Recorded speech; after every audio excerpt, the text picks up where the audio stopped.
So this heroic rescue, the story of Bobby Wayne Webb and his fighting cocks becomes a story of warrior conflict. You remember the suburban neighbors organize according to Sun Tzu. They become honorary Japanese samurai, and they use the war instead of a 6-foot samurai blade to tame the redneck who wants to raise fighting cocks. You notice that the story of warrior roosters is also a story of prison camps, concentration camps. The roosters are being put together, staked to the ground, in conditions that, needless to say, arouse the most vehement, as in humans we would say, testosterone-driven competition. So they are in effect like prisoners in a maximum security industrial American prison. You remember, speaking of history in World War II, this is taking place presumably in a recent decade in which the United States has the largest proportional prison population of any nation on earth. California has more people in prison in its population than any nation on the planet. So these impulses, to control competition among people by imprisoning them, by locking them up, by industrializing them, by depriving them of individual identity until death and rescue become a story that enables you to call number 7 Valerie. These stories then are in effect about the way in which we generate culture in order to survive contradictions which would make everyday life almost impossible. The other stories that you see are, for example, pastoralism, which we see in the ancient Roman world all over the place. The dream that somehow or another you can go back to nature, as the farmer Joseph Martinez does, and you can live a life that is ritually in tune with the natural world, and you can, as a result, be able to overlook or even feel comfortable with the contradictory nature of being human. The farmer ends up, as he says, harvesting his chickens, and they show up in the next frame browned and on the dinner table, and the family toasts the chicken. Well, those rituals are, of course, the rituals that we all rely on to make killing and eating acceptable. It's restaurant menus, it's candlelight dinners. In this case as well, it's a ritual ceremony of sacrifice. It's almost a religious ritual of killing in order to nurture the group. The chicken, as they're describing it, has sacrificed herself in order to let the group live. And of course, much of our behavior is organized around fantasies and themes of sacrifice. Some of them presumably are very noble and life-giving. Others, sacrifices that show up, for example, in wartime, may turn out to be vicious and abominable. Sacrifice can be used as a means to control you, as a means to force you into a kind of suicidal self-abnegation on behalf of powerful other people. So in other words, all of the stories that show up in this film are capable of remarkably varied interpretations. And the only way we can come to terms with them is by being critical and trying to evaluate, trying to sort out the qualities, the characteristics, the moral impact that underlies each of these stories. One of the things I want to point out very briefly is that the film is a clever juxtaposition of these conflicting themes. You notice that it segues mildly and subtly from intimate domestic life to those pictures of the industrial poultry raising factories. At the same time, the film is shaping your response to these things. You're in culture when you're watching the film.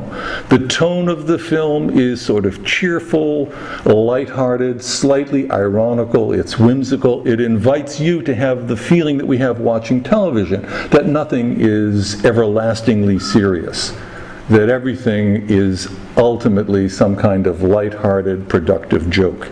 I mean, on television, you can see all kinds of dissociated, violent contradictions, and they don't have any impact on you at all. You can watch a news show in which a nation's leader is gunned down and lies bleeding on a concrete sidewalk in a third world nation, and then cut to an ad for toilet paper. And it's almost impossible to respond to that, because television is throwaway content. As Neil Postman says in his famous little book, it's amusing ourselves to death. So this film, rather cleverly, and I suspect shrewdly, is using that lighthearted tone to woo you into putting up with and opening up to a film about the problems of killing and dying and eating and expelling shameful guilt. But at the same time, the film is constantly shaping your responses. So you go to the chicken raising factory, and the bad news about how many little beings you're chewing and digesting is shown to you silently in subtitles. On the soundtrack, there's an Agnus Dei playing, as if in fact it's a religious ceremony that is inviting a kind of tragic moral insight into the sorrow of having to kill these creatures. At the same time, the imagery invites a kind of visceral connection to the events you're seeing. I've seen this film, probably a few dozen times. And every time I see it with a group of people, almost always somebody takes a deep breath when those little baby chickens go down the chute. And that's because we identify with the chickens as a version of ourselves. Those chickens are in effect an unconscious version of your vulnerable inner self. And likewise, we're constantly seeing the chickens as adult humans. We're always projecting onto them our motives. So this is a two-way transaction in which, in effect, the chickens are us and we are the chickens. That would make a great rock song, wouldn't it? Or a great rock video, We Are the Chickens.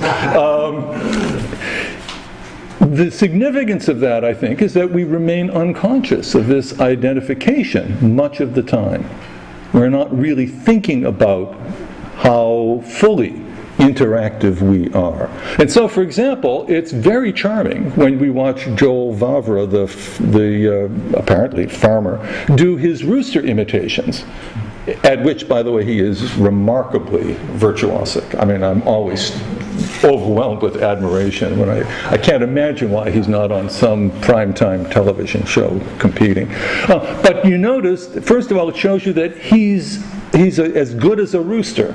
He's capable of being a rooster. So on the one hand, he's dramatizing the fact that humans are endlessly adaptable. You know, the phenotypes in human behavior can go in all kinds of shapes and directions, whereas most of the animals that surround us harden into rather specific, genetically driven behaviors by the time they're adults. Again, another reason why we need, as it were, criticism, philosophy, those disciplines of interpretation in order to shape our behavior and understand what kind of animals we are in the world that we're in.